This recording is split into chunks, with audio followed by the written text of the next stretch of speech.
भागवत महापुराण द्वादश स्कंद दूसरा अध्याय। इस अध्याय में आज आप सुनेंगे कलयुग के धर्म। श्री सुखदेव जी कहते हैं, हे परीक्षित, समय बड़ा बलवान है। ज्यों-ज्यों घोर कलयुग आता जाएगा त्यों-त्यों उत्तरोत्तर धर्म, सत्य, पवित्रता, क्षमा, दया, आयु, बल और स्मरण शक्ति का लोप होता जाएगा। कलयुग में जिसके पास धन होगा उसी को लोग कुलीन, सदाचारी और सद्गुणी मानेंगे। जिसके हाथ में शक्ति होगी वही धर्म और न्याय की व्यवस्था अपने अनुकूल करा सकेगा। विवाह संबंध के लिए कुलशील, योग्यता आदि की परख निरख नहीं रहेगी। युवक युवती ही पारस्परिक रुचि से ही संबंध हो जाएगा। व्यवहार की निपुणता, सच्चाई और ईमानदारी में नहीं रहेगी। जो जितना छल कपट कर सकेगा वह उतना ही व्यवहार कुशल माना जाएगा। स्त्री और पुरुष की श्रेष्ठता का आधार उनका शील संयम न होकर के केवल रति कौशल ही रहेगा। ब्राह्मण की पहचान उसके गुण स्वभाव से नहीं, यज्ञोपवीत से हुआ करेगी।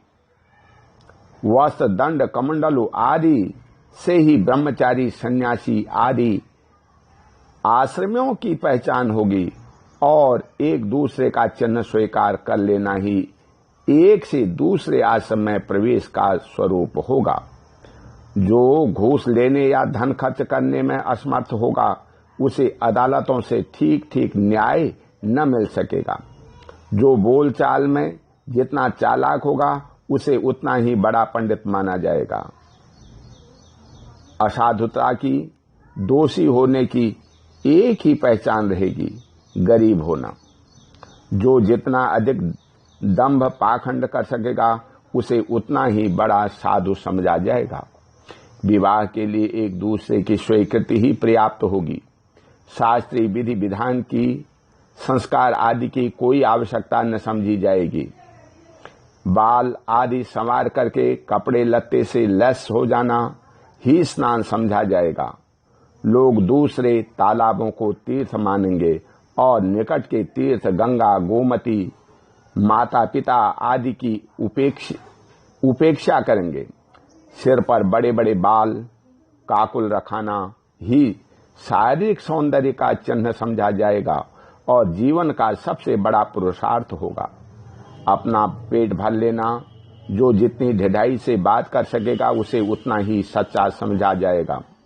योग्यता, चतुराई का सबसे बड़ा लक्षण यह होगा कि मनुष्य अपने कुटुंब का पालन कर ले। धर्म का सेवन यश के लिए किया जाएगा। इस प्रकार जब सारी पृथ्वी पर दुष्टों का बोलबाला हो जाएगा तब राजा होने का कोई नियम न रहेगा।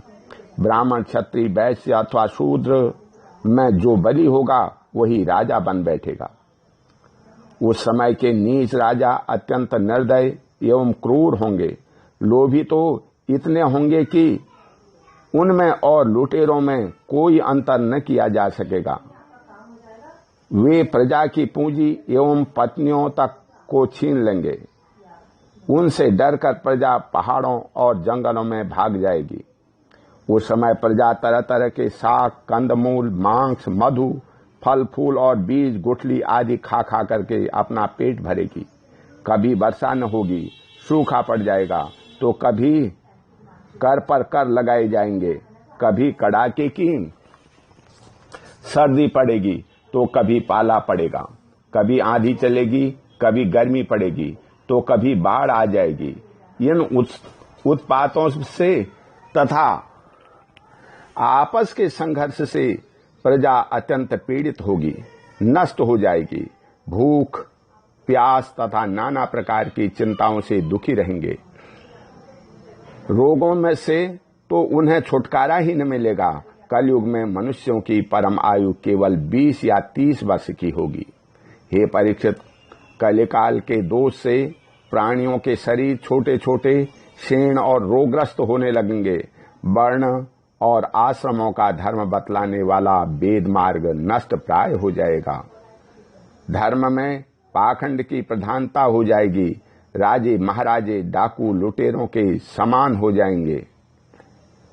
मनुष्य चोरी, झूठ और निरपराध, हिंसा आदि नाना प्रकार के कुकर्मों से जीविका चलाने लगेंगे। चारों वर्णों के लोग शूद्रों के समान हो जाएंगे। गौएं बकरियों की तरह छोटी छोटी और कम दूध देने वाली हो जाएंगी। वानप्रस्थी और सन्यासी आदि विरक्त आश्रम वाले भी घर गृहस्थी जुटा करके गृहस्थों का सा व्यापार करने लगेंगे। जिनसे वैवाहिक संबंध है उन्हीं को अपना संबंधी माना जाएगा। धान, जौ, गेहूं आदि धान्यों के पौधे छोटे छोटे होने लगेंगे। वृक्षों में अधिकांश समी के समान छोटे और कंटीले वृक्ष ही रह जाएंगे।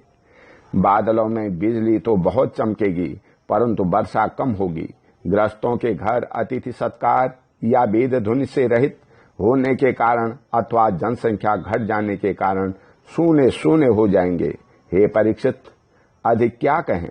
कलयुग का अंत होते होते मनुष्यों का स्वभाव गधों जैसा दुस्सह बन जाएगा। लोग प्रायः गृहस्थी का भार ढोने वाले और विषयी हो जाएंगे। ऐसी स्थिति में धर्म की रक्षा करने के लिए सत्य गुण स्वीकार करके स्वयं भगवान अवतार ग्रहण करेंगे। प्रिय परीक्षित, सर्वव्यापक भगवान विष्णु सर्वशक्तिमान हैं। वे सर्वस्वरूप होने पर भी चराचर जगत के सच्चे शिक्षक सद्गुरु हैं। वे साधु सज्जन पुरुषों के धर्म की रक्षा के लिए उनके कर्म का बंधन काट करके उन्हें जन्म मृत्यु के चक्र से छुड़ाने के लिए अवतार ग्रहण करते हैं। उन दिनों संभल ग्राम में विष्णुयश नाम के एक श्रेष्ठ ब्राह्मण होंगे। उनका हृदय बड़ा उदार और भगवत भक्ति से पूर्ण होगा। उन्हीं के घर कल की भगवान अवतार ग्रहण करेंगे। श्री भगवान ही अष्ट सिद्धियों के और समस्त सद्गुणों के एकमात्र आश्रय हैं। समस्त चराचर जगत के वे ही रक्षक और स्वामी हैं। वे देवदत्त नामक शीघ्रगामी घोड़े पर सवार होकर के दुष्टों को तलवार से घाट घाट उतार कर ठीक करेंगे। उनके रोम रोम में से अतुलनीय तेज की किरणें छिटकती रही होंगी। वे अपने शीघ्रगामी घोड़ों से पृथ्वी पर सर्वत्र विचरण करेंगे और राजा के वेश में छिप करके रहने वाले कोटि कोटि डाकुओं का संहार करेंगे। प्रिय परीक्षित, जब सब डाकुओं का संहार हो चुकेगा तब नगर की और देश की सारी प्रजा का हृदय पवित्रता से भर जाएगा, क्योंकि भगवान कल्कि के शरीर में लगे हुए अंगराग का स्पर्श पाकर के अत्यंत पवित्र हुई वायु उनका स्पर्श करेगी और इस प्रकार वे भगवान के श्री विग्रह की दिव्य गंध प्राप्त कर सकेंगे। उनके पवित्र हृदयों में सत्वमूर्ति भगवान वासुदेव विराजमान होंगे और फिर उनकी संतान पहले की भांति हृष्ट पुष्ट और बलवान होने लगेगी। प्रजा के नयन मनोहारी हरि ही धर्म के रक्षक और स्वामी हैं। वे ही भगवान जब कल्कि के रूप में अवतार ग्रहण करेंगे उसी समय सतयुग का प्रारंभ हो जाएगा और प्रजा की संतान परंपरा स्वयं ही सत्व गुण से युक्त हो जाएगी। जिस समय चंद्रमा, सूर्य और बृहस्पति एक ही समय एक ही साथ पुष्य नक्षत्र के प्रथम पल में प्रवेश करते हैं, एक राशि पर आते हैं, उसी समय सत्ययुग का प्रारंभ होता है। हे परीक्षित, चंद्रवंश और सूर्य वंश में जितने राजा हो गए हैं या होंगे उन सब का मैंने संक्षेप से वर्णन कर दिया। तुम्हारे जन्म से लेकर के राजा नंद के अभिषेक तक 1115 वर्ष का समय लगेगा। जिस समय आकाश में सप्तर्षियों का उदय होता है उस समय पहले उनमें से 2 ही तारे दिखाई पड़ते हैं। उनके बीच में दक्षिणोत्तर रेखा पर संभाग में अश्विनी आदि नक्षत्रों में से एक नक्षत्र दिखाई पड़ता है। उस नक्षत्र के साथ सप्तर्षिगण मनुष्य की गणना से 100 वर्ष तक रहते हैं। वे तुम्हारे जन्म के समय और इस समय भी मघा नक्षत्र पर स्थित हैं। स्वयं सर्वव्यापक सर्वशक्तिमान भगवान ही शुद्ध सत्वमय विग्रह के साथ श्री कृष्ण के रूप में प्रकट हुए थे। वे जिस समय अपनी लीला संवरण करके परम धाम को पधार गए उसी समय कलयुग ने संसार में प्रवेश किया। उसी के कारण मनुष्यों की मति गति पाप की ओर ढुलक गई। जब तक लक्ष्मीपति भगवान श्री कृष्ण अपने चरण कमलों से पृथ्वी का स्पर्श करते रहे, तब तक कलयुग पृथ्वी पर अपना पैर न जमा सका। हे परीक्षित, जिस समय सप्तर्षि मघा नक्षत्र पर विचरण करते रहते हैं, उसी समय कलयुग का प्रारंभ होता है। कलयुग की आयु देवताओं की वर्ष गणना से 1200 वर्ष की, अर्थात मनुष्यों की गणना के अनुसार 4,32,000 वर्ष की है। जिस समय सप्तर्षि मघा से चल करके पूर्वाषाढ़ा नक्षत्र में जा चुके होंगे, उस समय राजा नंद का राज्य रहेगा। तभी से कलयुग की वृद्धि शुरू होगी। पुरातत्ववेता ऐतिहासिक विद्वानों का कहना है कि जिस दिन भगवान श्री कृष्ण ने अपने परम धाम को प्रयाण किया, उसी दिन उसी समय कलयुग का प्रारंभ हो गया। हे परीक्षित, जब देवताओं की वर्ष गणना के अनुसार 1000 वर्ष बीत चुकेंगे, तब कलयुग के अंतिम दिनों में फिर से कल की भगवान की कृपा से मनुष्यों के मन में सात्विकता का संचार होगा। लोग अपने वास्तविक स्वरूप को जान सकेंगे और तभी से कल सत्ययुग का प्रारंभ भी होगा। हे परीक्षित, मैंने तो तुमसे केवल मनुवंश का सो भी संक्षेप में वर्णन किया है। जैसे मनुवंश की गणना होती है, वैसे ही प्रत्येक युग में ब्राह्मण, वैश्य और शूद्रों की भी वंश परंपरा समझनी चाहिए। हे राजन, जिन पुरुषों और महात्माओं का वर्णन मैंने तुमसे किया है, अब केवल नाम से ही उनकी पहचान होती है। अब वे नहीं हैं, केवल उनकी कथा रह गई है। अब उनकी कीर्ति भी पृथ्वी पर जहां तहां सुनने को मिलती है। भीष्म पितामह के पिता राजा शंतनु के भाई देवापी और इक्ष्वाकु वंशी मरु इस समय कलाप ग्रास में स्थित हैं। वे बहुत बड़े योग बल से युक्त हैं। कलयुग के अंत में कल की भगवान की आज्ञा से वे फिर यहाँ आएंगे और पहले की भांति ही वर्णाश्रम धर्म का विस्तार करेंगे। सत्ययुग, त्रेता, द्वापर और कलयुग, ये ही 4 युग हैं। ये पूर्वोक्त क्रम के अनुसार अपने अपने समय में पृथ्वी के प्राणियों पर अपना प्रभाव दिखाते रहते हैं। हे परीक्षित, मैंने तुमसे जिन राजाओं का वर्णन किया है, वे सब और उनके अतिरिक्त दूसरे राजा भी इस पृथ्वी को मेरी मेरी करते रहेंगे, परंतु अंत में मरकर धूल में मिल गए।